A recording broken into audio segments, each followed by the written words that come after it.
નમસ્કાર.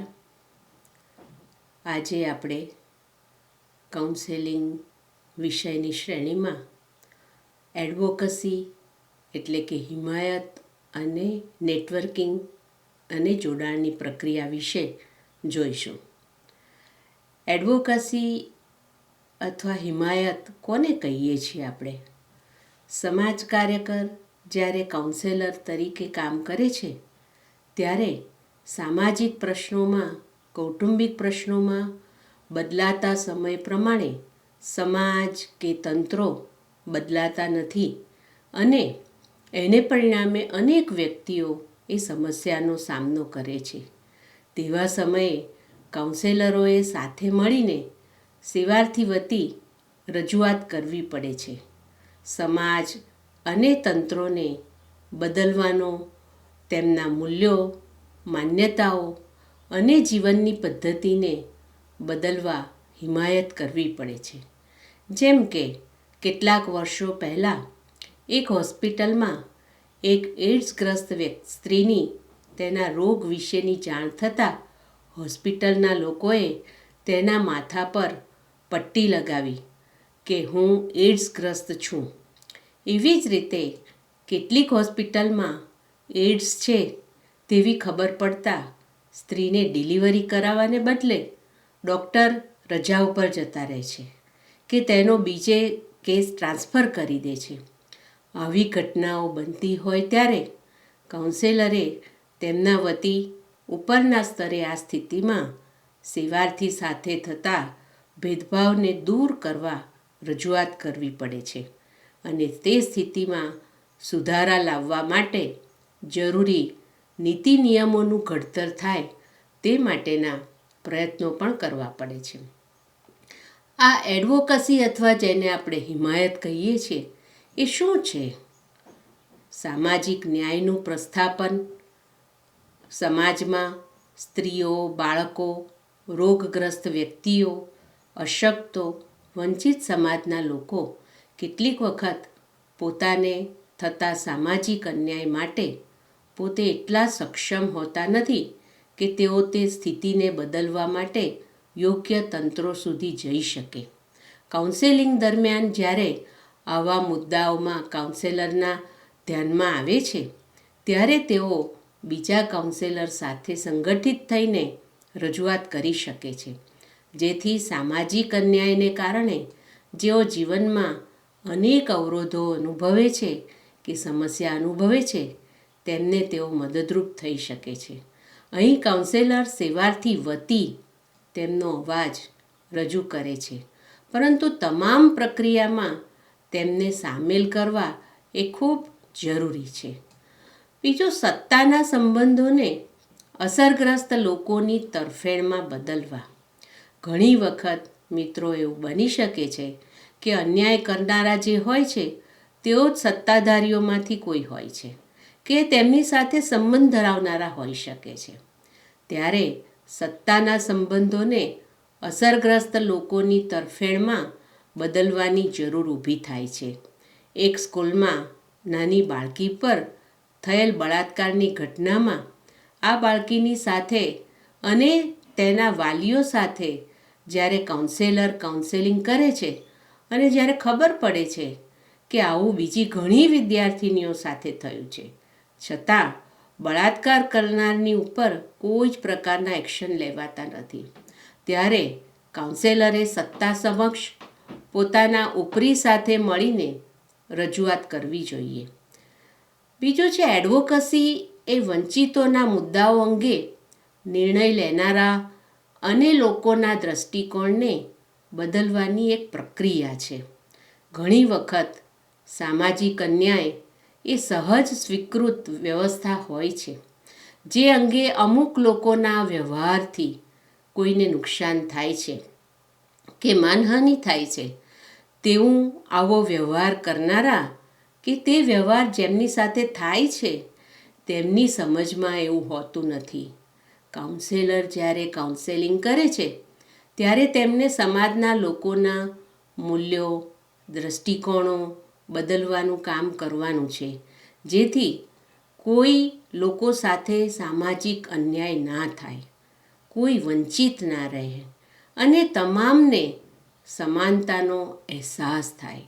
પોતાના સેવાર્થી સાથે તેમની સમસ્યા સાથે જોડાયેલા લોકોના દૃષ્ટિકોણને પણ કાઉન્સેલર બદલે છે. જેમ કે કોઈ એમ કહે કે સ્ત્રીને કાબૂમાં રાખવી જોઈએ કે જરૂર લાગે તો તેને બાળવી પણ જોઈએ. આવા કેસમાં તેના પતિ અને સમગ્ર કુટુંબની સ્ત્રીઓ પ્રત્યેની, પુરુષો પ્રત્યેની એ વિચારધારા બદલવી જરૂરી બને છે. બીજું છે એડવોકસી ચોક્કસ મુદ્દા અંગે સમુદાયને સક્રિય કરીને સામાજિક પરિવર્તન અને વંચિતોની તરફેણમાં એ નીતિ ઘડવાનો પ્રયત્ન કરે છે. દાખલા તરીકે, જ્યાં ભ્રૂણ હત્યાનું પ્રમાણ વધુ છે અને તે માટે સ્ત્રીને ગર્ભપાત કરવા ફરજ પાડવામાં આવે છે, આવા કેસમાં સ્ત્રીઓ પ્રત્યેના નકારાત્મક વલણ અને તેને પરિણામે સ્ત્રીને વારંવાર ગર્ભપાત માટે ફરજ પાડવાના કુટુંબના દૃષ્ટિકોણને અને જરૂર લાગે તો સમાજના દૃષ્ટિકોણને પણ બદલવા માટે એ કાઉન્સેલરોએ સક્રિય બનવું ખૂબ જરૂરી છે. એડવોકસી નિર્ણય કરનારાઓ, ખાનગી અને જાહેર સંસ્થાઓ કે ચાવીરૂપ હિતધારકોમાં નીતિ, કાયદા, નિયમો, કાર્યક્રમો કે નિર્ણયોને વંચિતોના તરફેણમાં લાવવા માટેની એક શૃંખલાબંધ લક્ષિત ક્રિયાઓ છે જે જડ થઈ ગયેલી હોય છે. આવી વ્યવસ્થાઓ કે જે જડ થઈ છે, મૂલ્યો, વ્યવહારો એકદમ બદલાઈ જતા નથી. તેને માટે આયોજનપૂર્વક એક પછી એક પગલાં નક્કી કરીને વિવિધ સંસ્થાઓ, વ્યક્તિઓ, સત્તાપક્ષ, તંત્રો, નીતિઓ એ કાયદાઓમાં પરિવર્તન લાવવા માટે અનેક લોકોએ સાથે મળીને એ સક્રિય થવું પડે છે. બીજું છે એડવોકસી મુદ્દાની વ્યાપકતા અને સંસાધનોની ઉપલબ્ધતાને આધારે સ્થાનિક, પ્રાદેશિક, રાષ્ટ્રીય કે આંતરરાષ્ટ્રીય સ્તરે એ હોઈ શકે છે. આ મુદ્દાઓની વ્યાપકતા, દાખલા તરીકે ભારત દેશમાં સ્ત્રીઓને માતૃત્વ લીવ મળતી નહોતી. જ્યાં મળતી હતી ત્યાં પણ ખૂબ ઓછી મળતી હતી, જેની અસર માતા, બાળક અને કુટુંબ ઉપર થતી હતી. આ બાબતે અનેક મહિલા સંસ્થાઓ દ્વારા રજૂઆત થતાં તેને માટેનો કાયદો બન્યો અને બાળક 15 વર્ષનું થાય ત્યાં સુધીમાં 270 જેટલી જુદા જુદા સમયે બાળકના વિકાસ માટે જરૂરી તબક્કા દરમિયાન માતા અથવા પિતાને લીવ મળે છે. જો કે આ કાયદો બન્યો છે, પરંતુ અસંગઠિત ક્ષેત્રના લોકોને તેનો લાભ મળતો નથી. તો આવી રજૂઆતો પ્રાદેશિક, રાષ્ટ્રીય અને જરૂર લાગે ત્યાં આંતરરાષ્ટ્રીય સ્તરે પણ એ થાય છે. એડવોકસી એ સમસ્યા ઉકેલનો આયોજનબદ્ધ વ્યૂહાત્મક અભિગમ છે. એડવોકસી માટે મુદ્દાઓ કે નકારાત્મક પરિણામો આપતી સ્થિતિને સમજ અથવા તે માટેની દૃષ્ટિ હોવી એ ખૂબ જરૂરી છે. બીજું, તે માટે સંવેદનશીલતા જોઈએ. તેને બદલવા માટે પહેલ કરવાની એ પ્રેરણા પણ હોવી જોઈએ. દાખલા તરીકે, ઘરેલું હિંસા ધારા હેઠળ ફરિયાદ કર્યા પછી તેનો નિર્ણય કોર્ટ દ્વારા 30 દિવસમાં આવવો જોઈએ. પરંતુ મોટાભાગના કિસ્સાઓમાં આ કેસીસ ખૂબ લાંબા સમય સુધી ચાલતા હોય છે. હવે કાઉન્સેલર જેમણે પોતાના સેવાર્થીને આ કાયદા હેઠળ ફરિયાદ કરવામાં મદદ કરી છે, એ આ બાબતને જાણે છતાં કશું ના કરે તો તેઓ સંવેદનશીલ નથી એમ કહેવાય, અથવા તો તેઓ પહેલ વૃત્તિ ધરાવતા નથી. આમ એડવોકસીનું કામ સહેલું નથી. તે પડકારરૂપ છે, સમય માગી લેનારું છે, પણ જેને આ અન્યાય દેખાય છે અને તે ના જ થવો જોઈએ તેવું જ એમને લાગે છે, તેઓ તેમાં બદલાવ માટે બીજાઓને સાથે લઈને આયોજનપૂર્વક બદલવા માટે પ્રયત્ન કરશે. આ આયોજનબદ્ધ વ્યૂહરચનામાં નીચેના પગથિયા અથવા તો પગલાં, જેને આપણે એડવોકસીના તબક્કા તરીકે જોઈએ છે. પહેલું છે લોકો વતી કામ કરવું. એડવોકસી એ લોકો વતી, સેવાર્થી વતી, કાઉન્સેલર, સમાજ કાર્યકર કે એક્ટિવિસ્ટ લોકો કરે છે. સમાજ કાર્યનો સિદ્ધાંત લોકોને સ્વનિર્ભર બનાવવાનો છે, પરંતુ આ એવા સેવાર્થી છે જેઓ પોતાની ઉંમર, નાજુક સ્થિતિ જેવી પરિસ્થિતિમાં પોતાનું હિત પણ વિચારી શકે તેમ નથી, કે પોતાને કોઈ અન્યાય થયો છે તેવું સમજવા માટે પણ તેઓ અસક્ષમ હોય છે. ત્યારે કાઉન્સેલરે કે સમાજ કાર્યકરોએ આવા લોકો વતી એ હિમાયત કરવી પડે છે. કેટલીક વખત કાઉન્સેલરોને એમ થાય છે કે આ અમારું કામ નથી, પરંતુ જો આવી હિમાયત કે આવા લોકોના હિતને સમર્થન કરવામાં નહીં આવે તો કાઉન્સેલરોએ એ સમજવાનું છે કે આવા સેવાર્થીઓની સંખ્યા એ વધ્યા જ કરશે. બીજું છે મુદ્દા કે સમસ્યાને સ્પષ્ટ કરવી. હિમાયત કયા મુદ્દા માટે કરવાની છે તેની સ્પષ્ટતા કાઉન્સેલરને હોવી જરૂરી છે. કાઉન્સેલર પોતે પણ આ સમાજનો જ પ્રતિનિધિ હોવાથી તે પણ સેવાર્થી પ્રત્યેની અન્યાયકારી સ્થિતિ અથવા તેમની સ્થિતિ વધુ ન્યાયી બને તે બાબતને સમજી શકતા નથી. દાખલા તરીકે, કાઉન્સેલર પાસે કોઈ સ્કૂલની વિદ્યાર્થિનીનો કેસ આવે છે, જેમાં તેના ક્લાસમાં ભણતો મંદબુદ્ધિનો છોકરો તેની છેડતી કરે છે.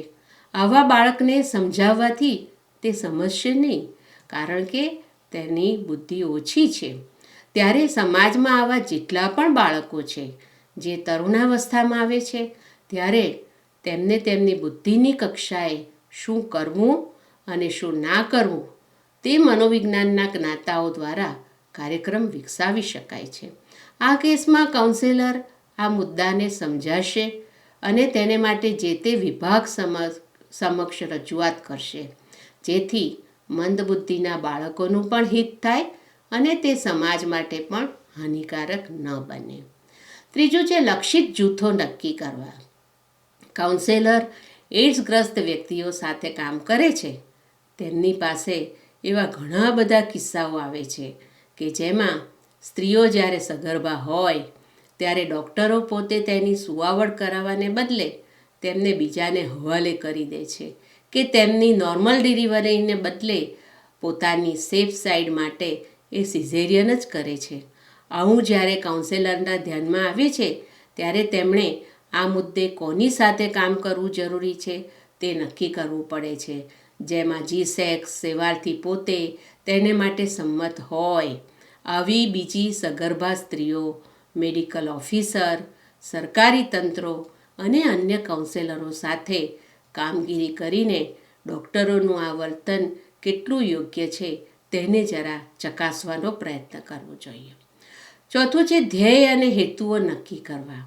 એડવોકસી કરતી વખતે કાઉન્સેલરે એ ધ્યાનમાં રાખવાનું છે કે તેમણે સેવાર્થીના હિત કે ન્યાય માટે શું કરવાનું છે તે ધ્યેય નક્કી કરવું, અને એવું ના બને કે આ ધ્યેય પ્રાપ્ત થઈ ન શકે અને સેવાર્થીને તેનાથી નુકસાન થાય. એટલે કે આ ધ્યેય પ્રાપ્ત થઈ શકે તેવું હોવું જોઈએ. એમાં માત્ર કલ્પનાઓ ના ચાલે, અથવા માત્ર ઉત્સાહમાં કંઈક કરી બતાવવાની ભાવના એમાં ના હોવી જોઈએ. કાઉન્સેલરે તમામ સ્થિતિ, કાયદાઓ, વ્યવસ્થાઓ, જોગવાઈઓ વગેરેનો તલસ્પર્શી અભ્યાસ કરવો જોઈએ.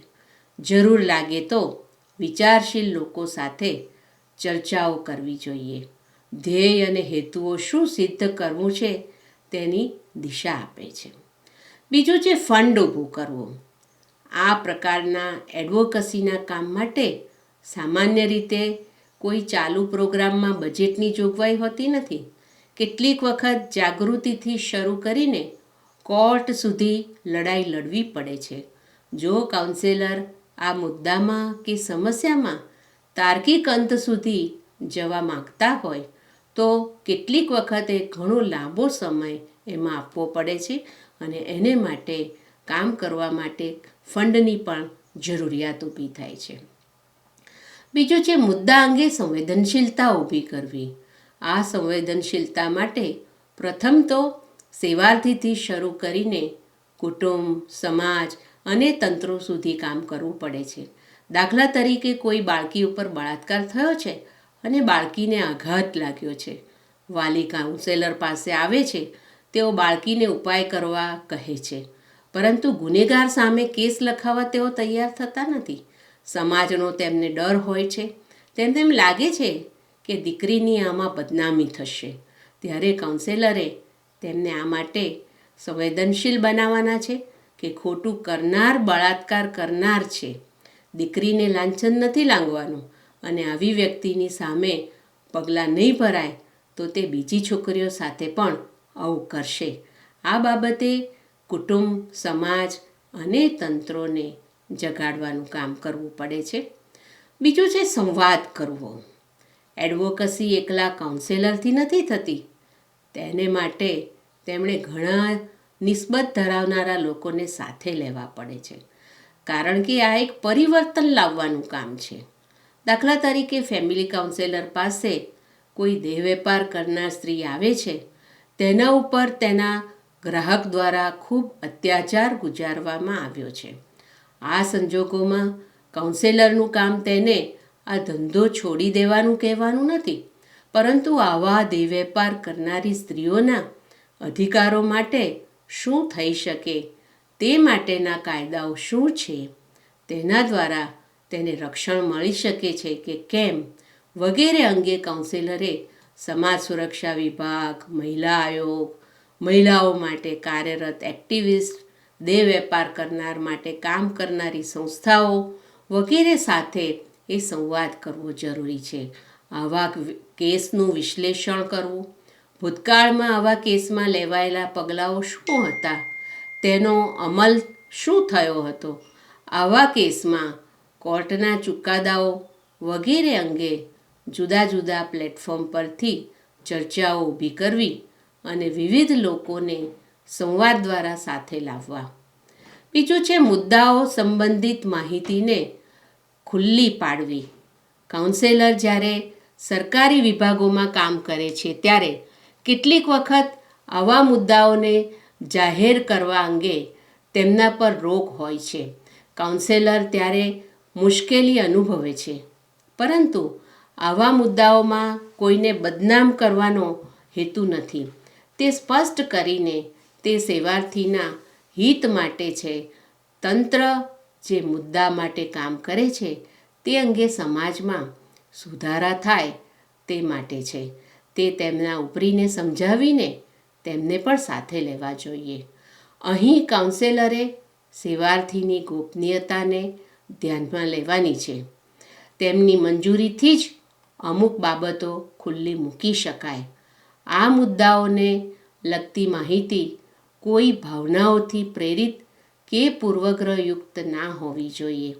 સંપૂર્ણપણે તે તાર્કિક હોવી જોઈએ. બીજું છે સ્થિતિને બદલવા માટેની વ્યૂહરચના નક્કી કરવી.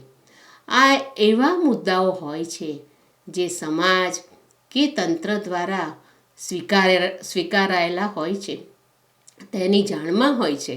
તેથી તેને બદલવા માટે વ્યૂહાત્મક આયોજન કરવું પડે છે.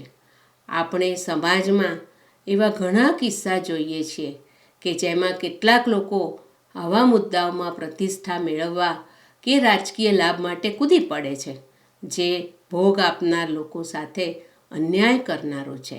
દાખલા તરીકે એક સમયે થેલેસેમિયા દર્દીઓને એઇડ્સગ્રસ્ત લોકોનું લોહી ચડાવતા ઘણા બાળકો જેઓ થેલેસેમિયાગ્રસ્ત હતા તેઓને એઇડ્સ લાગુ પડ્યો. આવી માહિતી બહાર આવતા આવા બાળકો સાથે કાઉન્સેલિંગ કરનાર વ્યક્તિએ ખૂબ જ ધીરજ અને વિચારપૂર્વક એક પછી એક પગલાં નક્કી કરવા જોઈએ, જેથી આવી ભૂલ કરનાર લેબોરેટરીના લોકો પર યોગ્ય પગલાં લેવાય. ઘણી વખત જો ગુનેગારને ખબર પડી જાય છે તો તે આવા કિસ્સામાં ભીનું સંકેલવાનો એ પ્રયત્ન કરે છે. તંત્ર પોતાનું ખરાબ ના દેખાય માટે તે દિશામાં બચાવ માટેના પ્રયત્ન ચાલુ કરી દે છે. માટે ખૂબ કાળજીપૂર્વક ભોગ બનનાર ગુનેગારો અને તંત્રો સાથે હકારાત્મક પરિણામ મેળવવા એ આગળ વધવું ખૂબ જરૂરી છે. બીજું છે લોકો, સમાજ, તંત્રો, સત્તાધારીઓ, અન્યાયકર્તાઓનું ધ્યાન ખેંચવું અને સમાજનો મુદ્દાની તરફેણમાં મત ઊભો કરવો. જ્યાં જરૂરી હોય ત્યાં આવા કિસ્સાઓ, મુદ્દાઓમાં લોકો, સમાજ, સંસ્થાઓ, તંત્રો, સત્તાધારીઓ અને જેઓ અન્યાય કરતા છે તેમનું ધ્યાન દોરવું એ ખૂબ જરૂરી છે, જેથી તેઓને સપોર્ટ મળી શકે. આ સપોર્ટ મેળવવા માટે કાઉન્સેલરે યોગ્ય સમયે તાર્કિક રીતે રજૂઆત કરીને તેમને સાથે લેવાની કોશિશ કરવાની છે. દાખલા તરીકે, કોઈ સ્ત્રીનો કેસ જે કાઉન્સેલર પાસે હતો તેમાં મહિલાને તેના સાસરિયા દ્વારા મારી નાખવામાં આવે છે. તેની જાણ થતાં કાઉન્સેલરે એમ નહીં સમજવાનું કે હવે તો તે કેસ પોલીસનો છે, પણ તેમની પાસે આ કેસ હતો.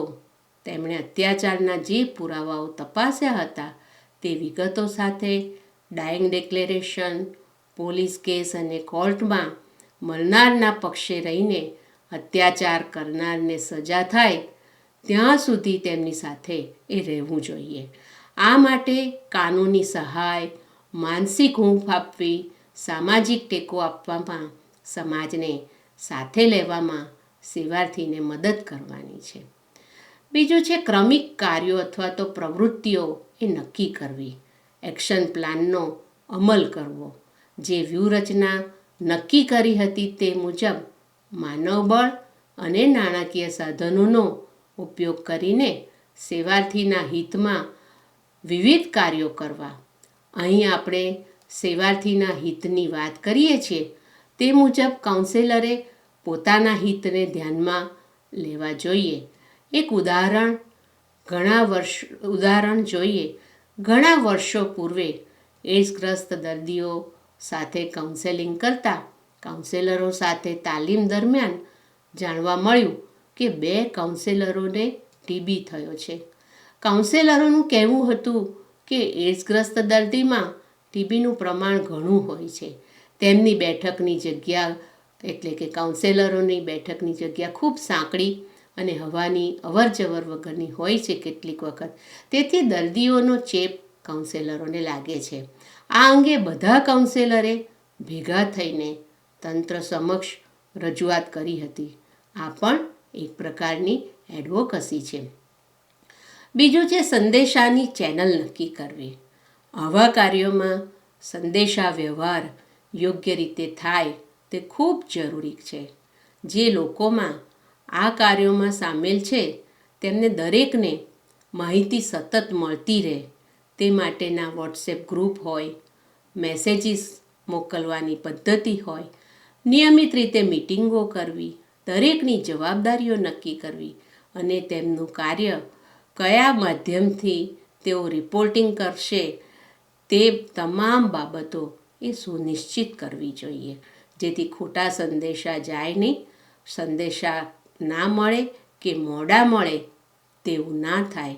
તે બહુ જ અગત્યની વસ્તુ છે. હવે આપણે જોઈએ એડવોકસી માટે કયા પ્રકારની કુશળતાઓ જરૂરી છે. એડવોકસી કરવા માટે કેટલીક કુશળતાઓ આ પ્રમાણે છે. પહેલું છે દબાણ અથવા લોબિંગ કરવું. એડવોકસી એ જડ થઈ ગયેલા વિચારો, માન્યતાઓ, મૂલ્યો, વર્તન, નીતિ, તંત્રો, નિયમો, વ્યવસ્થાઓ જે ચોક્કસ લોકોને અન્યાય કરતા હોય છે તેને બદલવા માટે હોય છે. જેમાં બદલાવ માટે સરળતાથી લોકો કે તંત્રો એ તૈયાર થતા નથી. તેને માટે એડવોકસી કરનારાએ દબાણ ટેકનિકનો ઉપયોગ કરવો પડે છે. જેમ કે મીડિયામાં આપવું, લોકો દ્વારા ધરણા કે વારંવાર રજૂઆતો કરવામાં આવે, પત્રિકાઓ વહેંચવામાં આવે, જાહેર સભાઓ કરી લોકમત ઊભો કરવાનો એ પ્રયત્ન કરવામાં આવે, વિરોધ પક્ષ દ્વારા મુદ્દાઓને ઉઠાવવામાં આવે ત્યારે એ દબાણ ઊભું થાય છે, જે બદલાવ માટે વિચારવા પ્રેરે છે. બીજું છે સોદાબાજી. સોદાબાજી એ બહુ જ મહત્ત્વની ટેકનિક છે. આગળ આપણે એક ઉદાહરણ જોયું કે થેલેસેમિયાના બાળકોને એડ્સગ્રસ્ત દર્દીઓનું બ્લડ ચડાવવામાં આવ્યું. આવા કિસ્સામાં જો સરકાર રજૂઆત છતાં કોઈ પગલાં લેબોરેટરી સામે ના લે તો લોકો સરકારની સાથે સોદાબાજી કરી શકે કે જ્યાં સુધી પગલાં નહીં લેવાય ત્યાં સુધી કોઈ પણ લોકો બ્લડ બેંકને બ્લડ ડોનેટ નહીં કરે. આમ આ પ્રકારે એ સોદાબાજી એ કરવી ખૂબ જરૂરી બને છે. ત્રીજું છે મીડિયા માધ્યમો સાથે કામ કરવું. એડવોકસીમાં મીડિયાની ભૂમિકા એ ખૂબ મહત્ત્વની બને છે. આ માધ્યમોમાં social media, print media, electronic મીડિયાનો એ ઉપયોગ કરી શકાય છે. કેટલીક વખત લોકમત ઊભો કરવા WhatsApp group, broadcast group, Facebook page વગેરે દ્વારા વિચારો રજૂ કરીને ચર્ચાઓ ઊભી કરી શકાય છે. તે ઉપરાંત વર્તમાનપત્રોમાં પ્રેસ નોટ, સમાચારો, પત્રકાર પરિષદ દ્વારા રજૂઆત કરી શકાય છે. જુદી જુદી ચેનલો દ્વારા સમાચારો, કાર્યક્રમોનું કવરેજ થાય અને તેનું બ્રોડકાસ્ટ થાય તે ખૂબ જરૂરી છે. કારણ કે વિચાર અથવા બદલાવની જરૂરિયાત ગમે તેટલી મહત્ત્વની હોય પણ તમારી સાથે ઘણા લોકોનું બળ સાથે નહીં હોય તો તેની અસર આપણે પાડી શકતા નથી. બીજું છે પ્રત્યાયન. લેખિત, મૌખિક અને આંતરવૈયક્તિક પ્રત્યાયનની વાત છે. જે લોકોમાં સ્થિતિ માટે બદલાવ લાવવાનો છે તેમની સાથે પ્રત્યક્ષ અને પરોક્ષ પ્રત્યાયનની જરૂર પડે છે. એ માટે કેટલીક વખત જુદા જુદા તંત્રોની મુખ્ય વ્યક્તિઓ સાથે બેઠક કરી પ્રતિનિધિરૂપ વ્યક્તિઓએ સંવાદ કરવો જરૂરી છે.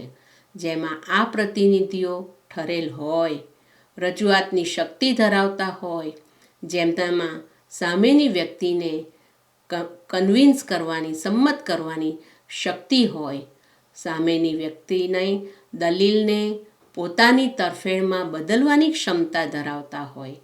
આવું પ્રત્યાયન લેખિત, મૌખિક અને આંતરવૈયક્તિક એ હોઈ શકે છે.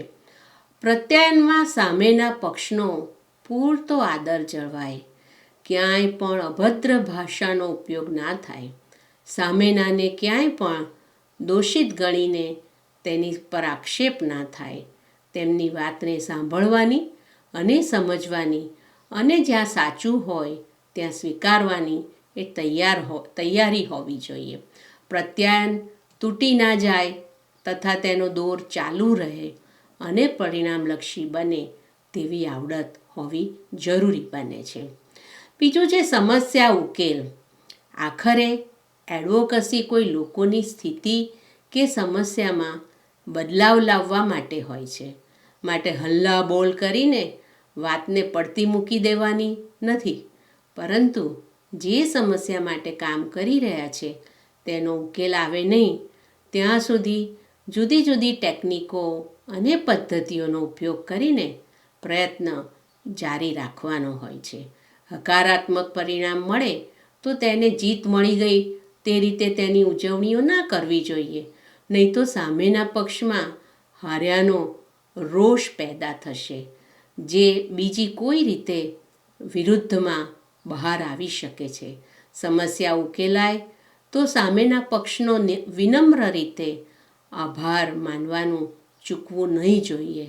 બદલાવ પ્રમાણે નિયમો, તંત્રો કામ કરતા થાય એ માટેની વ્યવસ્થાઓ ઊભી થાય તે જોવું જોઈએ. બીજું છે સંઘર્ષ નિવારણ. એડવોકસી કરતી વખતે ઘણી વખત અન્યાયી આચરણ કરનારને અણગમો પેદા થઈ શકે છે. તેઓ તમારી વાતને દબાવી દેવાનો પ્રયત્ન પણ કરી શકે છે. માટે સમગ્ર પ્રક્રિયા દરમિયાન ક્યાંય પણ સંઘર્ષ પેદા ના થાય તેની કાળજી લેવાની છે. નેતૃત્વ ધરાવનાર વ્યક્તિએ પોતાની સાથે જોડાયેલા લોકોના વિચારો અને તેમના વર્તનને ઘડતર માટે અનેક મિટિંગો કરવી, તેમના વિચારોને જાણવા, સમજવા, તેમને યોગ્ય રીતે સમજાવવા, જેથી ક્યાંય પણ સંઘર્ષ પેદા ના થાય. જે કોઈ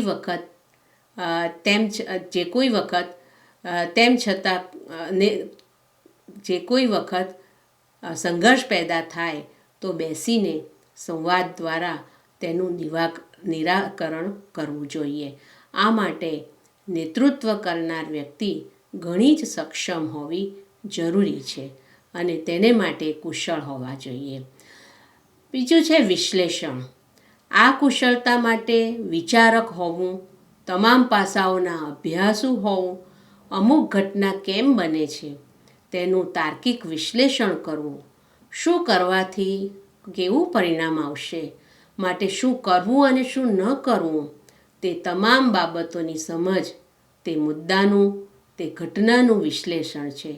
આવા મુદ્દાઓ પર જ્યારે કામ કરવાનું છે ત્યારે ભાવુક થઈને કામ કરશો તો નહીં ચાલે.